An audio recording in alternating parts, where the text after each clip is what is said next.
Oke, halo semuanya. Hari ini kita akan ngebahas soal yang nomor 4. Di sini seperti biasa kita tulis dulu bagian diketahui sama yang ditanyakannya ya. Diketahuinya udah ada peluru 50 gram, berarti ada massa peluru hasilnya adalah 50 gram.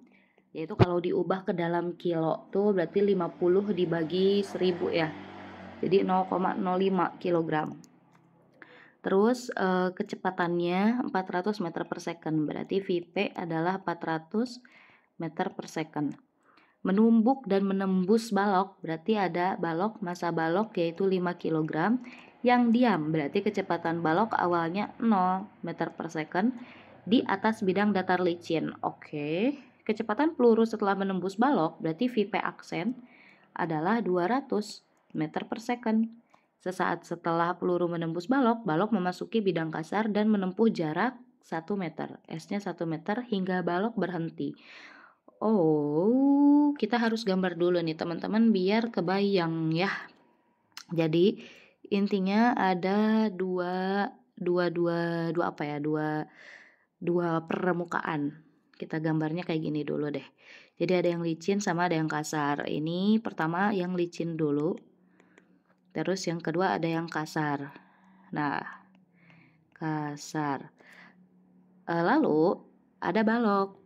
Ini kan, balok tuh dia awalnya diem di titik A. Berarti kita gambar baloknya tuh ada 3 lah ya. Terus di titik B, di titik C di sini, sama di titik D. Biar kebayang ya teman-teman. Balok tuh awalnya diam, berarti di A itu tuh dia kecepatannya 0 meter per second.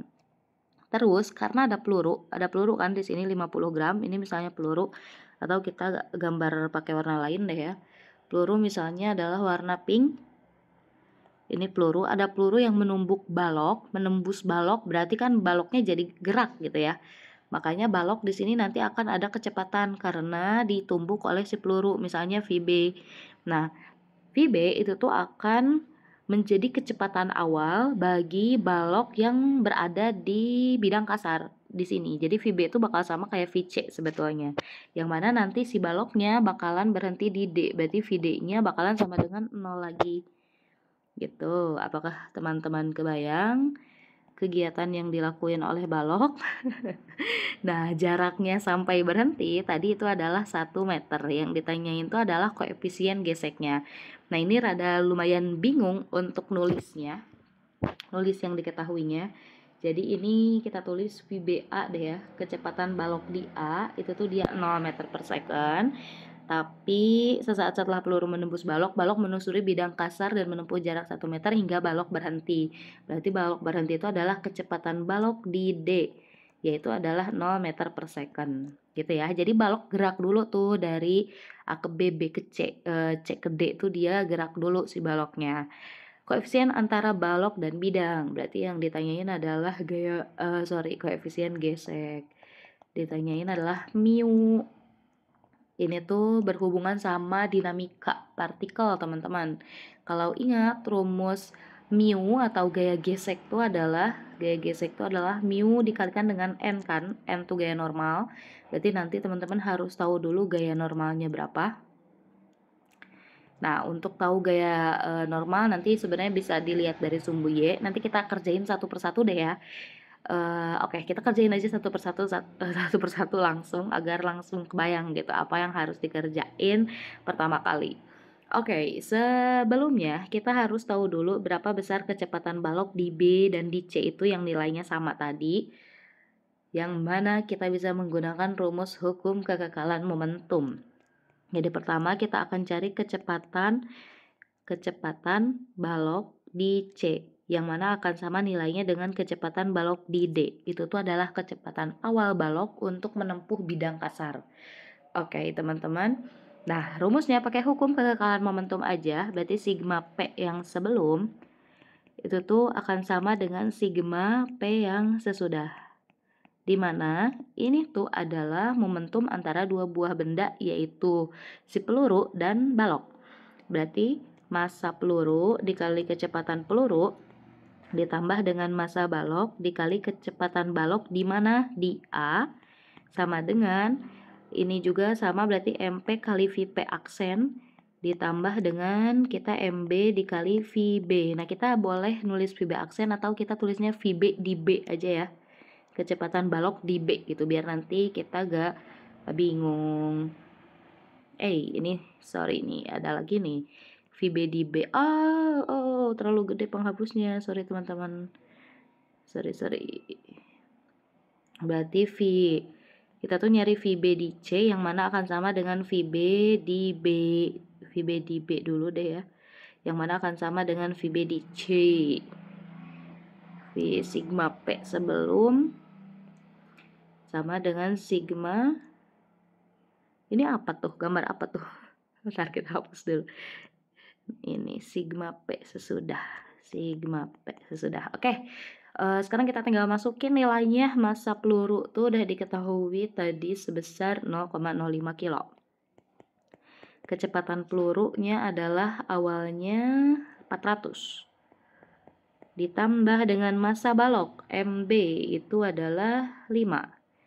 Dikali VBA, kecepatan B di A itu adalah 0. Sama dengan MP-nya tadi 0,05, VP aksennya 200.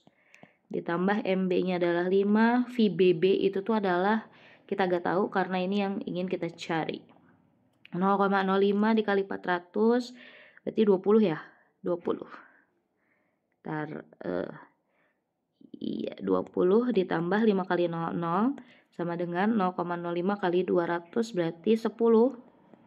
Ditambah dengan 5 kali VBB. Nah, 20 tambah 0 berarti 20 sama dengan 10 ditambah 5 VBB. 10-nya pindah ruas berarti jadi 20 min 10 sama dengan 5 VBB. 20 kali 10 adalah 10 sama dengan 5 VBB. Berarti 10 bagi 5 sama dengan 2 VBB. 10 bagi 5, kok udah ada 2 di sini ya teman-teman. Sorry. Itu hasilnya ya. 10 bagi 5 adalah 2 sama dengan VBB. Berarti kecepatan balok di B adalah 2 meter per second. Sip. Benar gak nih hitungnya? Benar ya, insya Allah ya. Berarti kecepatan di sini tuh adalah 10. Kita udah tahu di sini 10 meter per second, di sini kode 10 2 ya, teman-teman. Sorry ya. Berarti di sini adalah 2 meter per second. Di sini 2 meter per second, di sini juga sama 2 meter per second ya. VBB itu sama aja kayak VBC.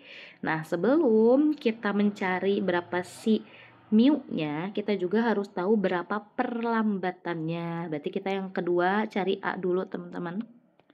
Cari A perlambatan. Kita bisa pakai rumus VT sama dengan V0 ditambah AT boleh.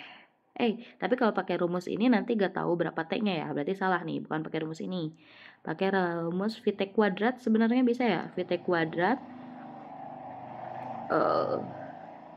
VT kuadrat sama dengan V0 kuadrat plus 2AS. Nah, ini boleh nih. VT-nya itu adalah kecepatan akhir balok itu sama dengan 0 atau VBD gitu ya.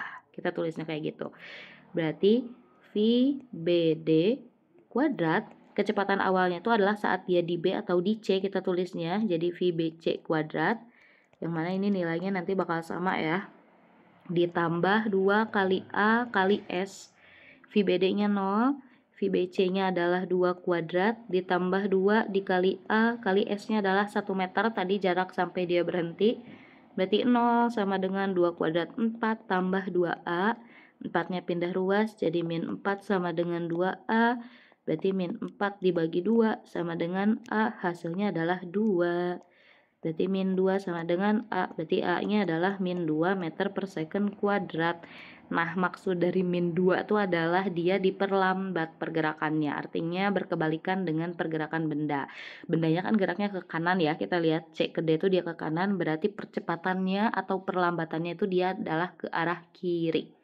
Oke, langkah yang ketiga kita akan cari berapa besar gaya normalnya dulu teman-teman. Untuk nyari gaya normal kita tinjau bendanya di daerah sumbu Y. Ke bawah itu akan ada W gaya berat, ke atas itu akan ada gaya normal, gaya Newton. Gaya normal ya, bukan gaya Newton.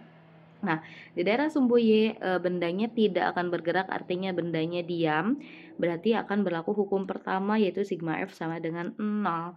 Sigma F sama dengan 0, lihat ada dua benda yang dua gaya arahnya berlawanan, berarti kita bisa asumsiin satu positif, satu negatif, misal ke atas positif, maka akan N dikurangi W sama dengan 0. Jadi N-nya akan sama dengan W, pindah ruas ya, min W-nya. W itu gaya berat, yang mana rumusnya M dikali G, M-nya udah diketahui. Ini kan lagi ngobrolin balok ya, berarti M-nya adalah MB tuh, yaitu 5 ya, tadi G-nya adalah 10, ya kan? Nah, 5 kali 10 adalah 50 Newton. Sip. Sekarang yang keempat, kita bisa cari sekarang nih teman-teman, si mu-nya. Cari mu. Kita gambar dulu, ini kan bendanya udah di daerah permukaan Khazar. Kalau permukaannya Khazar itu tuh berarti kasar ya maksudnya, maka akan ada gaya gesek arahnya berkebalikan dengan perpindahan benda. Bendanya kan kalau pindah tuh tadi kita lihat di sini ya, di sini C, di sini D. Berarti pindahnya itu adalah ke kanan sejauh 1 meter. Karena bendanya akhirnya diam, berarti ada perlambatan yang arahnya berkebalikan. Jadi gaya geseknya arahnya ke sini. Sorry berisik ya, ke arah sebelah kiri. Kita akan lihat dengan menggunakan rumus hukum kedua Newton karena bendanya tuh dia mengalami perlambatan, di mana tadi udah kita hitung hasilnya adalah negatif 2. Oke, teman-teman mau mana yang positif nih gayanya? Mau kanan kiri? Kalau kanan positif berarti kiri negatif gitu. Gitu aja ya, kanan positif kiri negatif. Berarti karena FG-nya ke kiri, berarti adalah min FG sama dengan M dikalikan dengan A. Nah, FG tuh rumusnya tadi udah dibahas, mu kali N sama dengan M dikali A. Mu-nya kita gak tahu, N-nya udah dicari yaitu 50, masanya adalah 5 tadi tuh ya. Percepatannya, perlambatannya adalah negatif 2.